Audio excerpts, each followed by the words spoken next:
Hi, my name is Dale Caceres. I am a personal injury attorney at Robinson Henry. Today I'm going to go over a few more questions in our Monday Mythbusters for personal injury cases. So let's see. One of the questions that I get sometimes is when somebody thinks that they might be partially at fault for the car crash and they wonder if they still have a case. So the answer is possibly. In Colorado, if you are less than 50% at fault, you can still recover from the at fault driver. However, if you're 25% at fault, you can only recover 75% of your damages. It's tricky because an insurance company, if they sniff out any way that you might be at fault or more than halfway at fault, they're going to assess that on your case, and it's going to make it difficult for you to settle your claim. Okay, this question is from an email. How long can an insurance company drag their feet on a claim? Do they have a time limit? No, they do not have a time limit. You have a time limit. And so it's in your best interest to provide the insurance company all of the documentation as soon as you are done and ready to settle your case so that you can try to negotiate a settlement before your statute of limitations expires. The statute of limitations in Colorado is 3 years. That means that you have to either settle your case within 3 years from a car crash or file a lawsuit. So it's 3 years for a car crash, but it's only 2 years for a slip and fall case. There are a few other deadlines that can be in play, so always consult with an attorney if you have concerns about that. Next question I have is, how do I know if I even have a case from my car crash? So if you have an injury, you have an injury claim. You may not need an attorney. Not everybody needs an attorney, but if you have an injury, you have a claim. Even if you haven't had treatment yet, you should still let the insurance company know that you were injured and you do want to make an injury claim from this. The number one thing that you need to do if you're injured is go get an evaluation as soon as possible. You don't have to go to the emergency room if your case isn't dire. There are plenty of other providers out there who can do comprehensive head to toe evaluations and have specialties for car crash victims. So if you have questions about that or would like some referrals, please let me know. I can help with that. But if you're injured, yes, you have a claim and you may not need an attorney, but you should always consult with an attorney. All right, so next question I have is from Stephen from Littleton. How quickly do I need to file a claim if I was hurt in a car crash? Immediately, okay? So you need to let the insurance company know that you were injured. You likely are already dealing with the insurance company anyway for your car crash damages, but they're going to ask you, was everybody okay in the car? And you can say, you know what, no, I am experiencing this symptom and this symptom, and I've already had this treatment, or I'm going to this doctor tomorrow or something. Other than that, they don't need to know that much until you've realized what your injuries are and what kind of treatment you might need for this. So how quickly to file a claim? File it immediately. Next question is also from an email. Can I hire an attorney if I have tried to handle the settlement on my own with the insurance company, but I don't feel like I'm getting a fair deal? So this is a great time to have a consultation with an attorney, right? So every personal injury attorney that I know offers free consultations.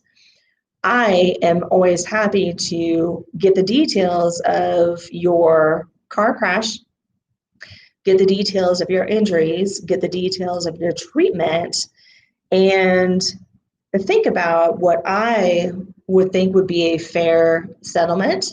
And then we can discuss how the insurance company has evaluated your claim and the offer that they have made for you. And I will give you my honest opinion if I think that that is within the realm of reasonableness and that it's something that you could probably negotiate a few more times and settle on your own without having to retain an attorney. Or I will let you know, the insurance company isn't considering this, they're not considering this, they're not giving you fair value for this. And based on their initial offer to you, I don't see how they're going to come up to a fair number for you. So I think at this point, you probably should get an attorney involved. So yes, you can always hire an attorney even if you've started the process on your own. Next question is, does the other party pay for my lawyer fees in the settlement? How does that work if I get a lawyer? Probably a question that I always get. So no, the other driver does not pay for your attorney's fees. In America, that is the way it works. If you are the party bringing a claim, you are responsible for your own attorney's fees, except in some other circumstances, either by statute or by contract. But in car crash cases, when you are suing another person, that other person and their insurance company is not responsible for your attorney's fees. So we have to take that into consideration when we're negotiating a case. So the way I do attorney's fees, and again, almost any personal injury attorney that I know, the way we do attorney's fees is the contingency fee basis. That means you don't have to pay a retainer, you don't have to pay an hourly fee. Your payment of our fees comes out of your settlement when we get to that point. And the way I do my fees is if we can settle the case without going into litigation, fees are 1/3 of whatever that settlement is. If we have to file a lawsuit and go into litigation, obviously that's more risk, a lot more time, more expense, and the fee goes up to 40% of whatever settlement happens after we file a lawsuit. Let's see, the other part of the question is, how does that work if I get a lawyer? So that is how I handle attorney's fees and how most personal injury attorneys handle attorney's fees. Next question here is from Amanda in Castle Rock. How often do personal injury cases go to trial? I just want to get what I'm entitled to and move on for this. That's a very good point. I hear that as well. So in my experience, in the history that I've been doing this and handling cases, only about 1% of car crash cases actually go to trial. And those cases that go to trial just mean that the gap between what the injured party's claim is worth and what the insurance company is willing to pay is still that great. Usually cases that go to trial do so because the insurance company is refusing to consider a surgery recommendation or refusing to consider some other kind of future treatment or impairment that the person still has. So, or liability. So the insurance company may still be arguing that the injured party was partly at fault or 50% at fault or more at fault than their own insured. And usually those are the cases that go to trial. So if your case is more straightforward, nothing is a slam dunk. Let me be clear about that. Nothing is a slam dunk. But if the evidence in your case is stronger than those cases that I just mentioned, it's likely that your case will not go to trial. So between now and a trial date, at some point, your case is more likely than not going to settle. And it could settle before litigation. It could settle after we file a lawsuit. It could settle after discovery. It could settle after depositions, is common. It could settle at mediation, also common. Or it could settle, a couple weeks before, or the week before, the day before trial, too.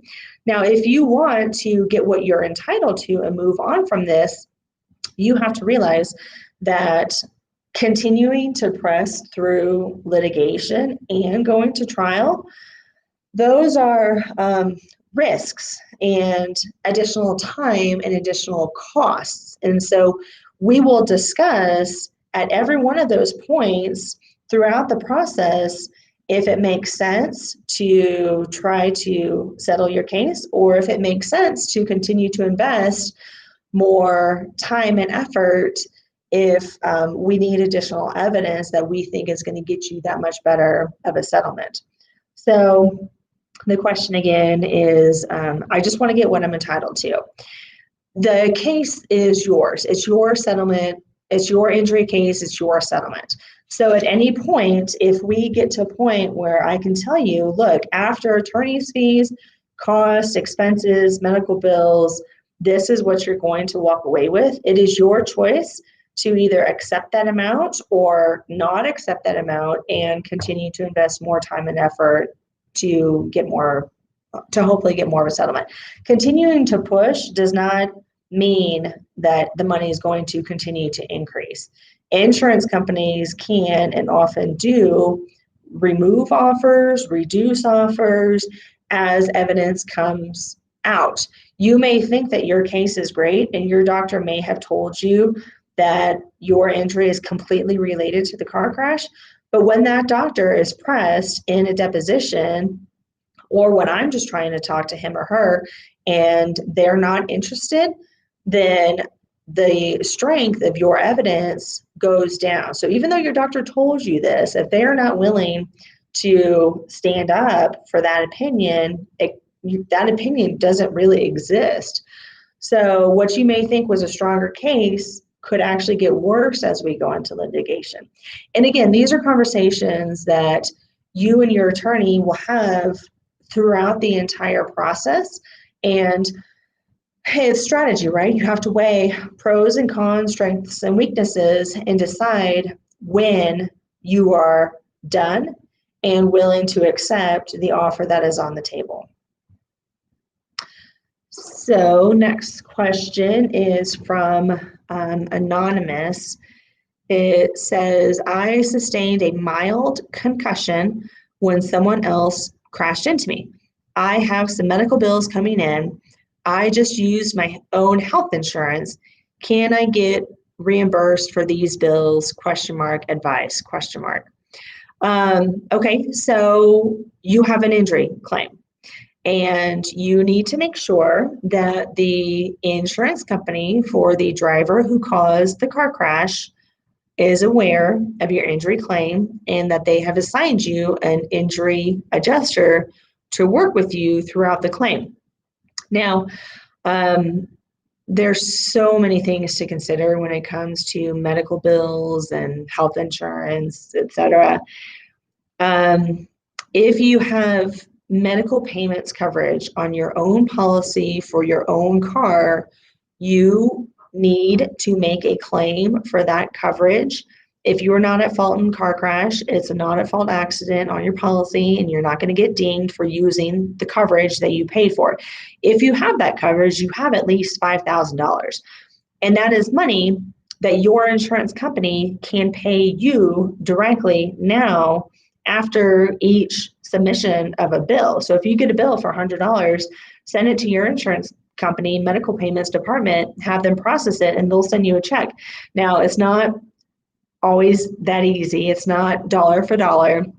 Any insurance company is always going to check into the reasonableness of the service, the reasonableness of the charge. And, maybe your doctor charged you $100 and your medical payments coverage through your own insurance company is only going to give you $82. So there's things to appeal if that happens to you. But using your medical payments coverage is a coverage that you can get payments from now. The other guy's insurance, the male or female who hit you and caused a car crash, their insurance for your bodily injury, personal injury settlement, you're not going to see that money until you reach that settlement. So the other guy's insurance doesn't pay for anything until you're done. So that means you are going to continue to incur copays, deductibles, out-of-pocket expenses, procedures that aren't covered by your health insurance. If you don't have health insurance, you have to pay for all of that up front and hope that the other person's insurance will pay you back for it. Now, if your injuries are more significant and you need more significant kinds of treatment, like extensive physical therapy or surgery or imaging, things like that, that you can't pay for, there are companies that will help fund that treatment, but you have to work with an attorney in order to guarantee repayment of those funds to that funding company. So the question again is mild concussion, I have some medical bills, I use my own health insurance, can I get reimbursed? It's a very complicated question, hence my very long answer. But the idea is that yes, you should get reimbursed, but doing so is going to take effort and coordination of all different kinds of insurance. So next question, this will be the last one for the day. This is from an email. I'm hearing a lot of questions about the other person's insurance company. I'm hearing a lot of questions about the other person's insurance company. But what if you're hit by an uninsured driver? Yeah, all we've been talking about today and last time is dealing with the other person's insurance company, right? Because we're all required to have liability insurance and every single driver out there complies with the law, right? Well, unfortunately, no. So the question here is, what if I'm hit by an uninsured driver? I guess you're on your own. Yes, you are on your own, but I'll talk about that here. Do you recommend talking to a lawyer if you're dealing with your own insurance company? Okay, so hopefully you have what's called underinsured motorist coverage on your policy. Uninsured, underinsured motorist coverage on your policy. It's the same coverage, it just depends on who hit you. So if the person who hit you doesn't have any insurance, then that coverage that you have on your policy is uninsured because the other driver was uninsured. If the other driver only had minimum limits or a policy that was not sufficient to cover the extent of your injuries and damages, then that other driver is an underinsured motorist. So you would go back to your insurance company and say either the other guy didn't have insurance or the other guy didn't have enough insurance. So that coverage through your own insurance company is what provides you with coverage to settle your injury claim arising from this car crash. If you don't have that coverage on your policy, you must have rejected it. So your insurance company must supply your signed rejection in order to stand by their denial of your coverage. If they can't find your rejection, or if you never signed one, they just didn't get it to you or something like that, then you still have to be afforded that coverage by your insurance company.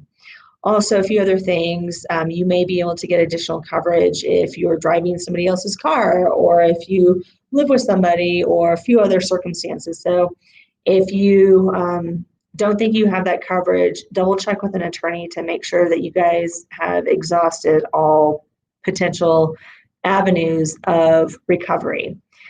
Okay, so second part of the question is, do you recommend talking to a lawyer if you're dealing with your own insurance company?